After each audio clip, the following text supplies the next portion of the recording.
సమాధానం ఎక్కడి నుంచి వస్తుంది? నోరు మంచిదైతే ఊరు మంచిది అని ఒక సామెత ఉంది. అంటే మన మాటలు బాగుంటే ఆటోమేటిక్గా we can make peace with anybody. మన మాటలే పొల్లిరుపు మాటలాగా ఉంటే, మన మాటలే పనికిమాలిన మాటలాగా ఉంటే, సొంతోళ్ళతో కూడా సమాధానం ఉండదు మనకి. సమాధానం అనేది దేన్ని బట్టి ఉంటుంది?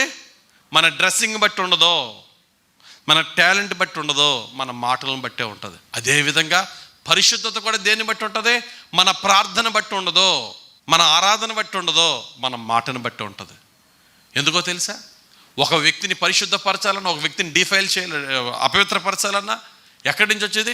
బయట నుండి లోపలికి వెళ్ళేది మనిషిని అపవిత్రపరచదు, కానీ లోపల నుండి బయటకు వచ్చేది మనిషిని. అంటే లోపల నుంచి బయటకు వచ్చేది ఏంటి? మాటే. ప్రభు చెప్తున్నాడు, చూడండి, మత్తయి సువార్త 15:11 చూసినట్లయితే, నోట పడినది మనుషుని అపవిత్రపరచదు, కానీ నోట నుండి వచ్చినది మనుషుని అపవిత్రపరచునని వారితో చెప్పాను. నిన్ను పవిత్రపరిచేది నీ నోటి మాటే, నిన్ను అపవిత్రపరిచేది నీ నోటి మాటే. ఎదుటి వానితో కయ్యాలకి దిగజార్చేది నోటి మాటే, ఎదుటి వాళ్ళతో సమాధాన పరిచేది నోటి మాటే. కనుక నోటి మాట విషయంలో మనము బహు జాగ్రత్త కలిగి ఉండాలి. కొంతమంది ఏమంటారు తెలుసా? నా ఫ్రెండ్స్ కూడా కొంతమంది సరదాగా మాట్లాడతారండి, అందుకనే నేను మాట్లాడుతున్నానంటే దేవుడు ఏమంటున్నాడు తెలుసా? You should not generalize yourself. 10 మందితో నువ్వు కలిపేసుకోమాక. You are the chosen. నేను నిన్ను ఏర్పరచుకున్న బిడ్డవు. నువ్వు చీకటిలో నుండి వెలుగులోనికి నిన్ను పిలిచాను. ఆడు క్రైస్తవుడు అనుకుని క్రైస్తవ జీవితం లేనివాడు, వాడు మాట్లాడుతున్నాడు కాబట్టి నేను మాట్లాడుతున్నానంటే అర్థం ఉందా? అందుకని మనం చదువుకున్న ఎఫెసీయులకు రాసిన పత్రిక 5:4 లాస్ట్ ఒక మాట ఉంటుంది, ఏమన్నా తెలుసా? ఇవి మీకు తగవు. ఇవి మీకు తగవు అంటే అర్థం ఏంటి తెలుసా? వాళ్ళకి తగునని. అంతేనా?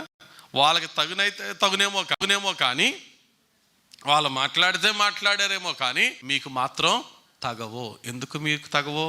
మీరు నా బిడ్డలు కనుక. ఒకవేళ అలాగే మాట్లాడితే ఏంటండి నష్టం? ఏ నష్టం నాకు వస్తుంది అంటే దేవుడు ఒకటే మాట అంటున్నాడు, నీవు బూతు మాట్లాడడం వల్ల ఏ నష్టం వస్తుందా? ఒకటి గుర్తుపెట్టుకో, నీ నోటు నుండి వచ్చే ఏదైనా మంచి మాట అవ్వచ్చు, చెడ్డ మాట అవ్వచ్చు, every word will be judged.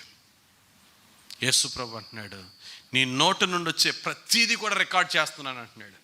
ఆ రికార్డ్ చేసి ఆయన నిన్ను తీర్పులో తెస్తానంటున్నాడు. మత్తయి సువార్త 12:36 ఏముందమ్మా?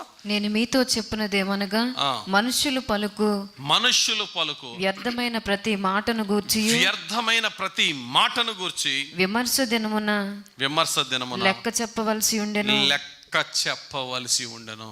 అయ్యో బాబు, అలాగైతే నేను ఇప్పటిగా ఎన్ని బూతులు మాట్లాడేశానండి బాబు, ఎన్ని లెక్కలు చెప్పాలా అని అనుకుంటున్నారా? అది మామూలు కామన్ అనుకుని మాట్లాడేశాను ప్రభువా అని నువ్వు అన్నావంటే దేవుడు క్షమించడా? చెప్పండి గట్టిగా. క్షమిస్తాడు. ఎప్పుడు క్షమించాడో తెలుసా?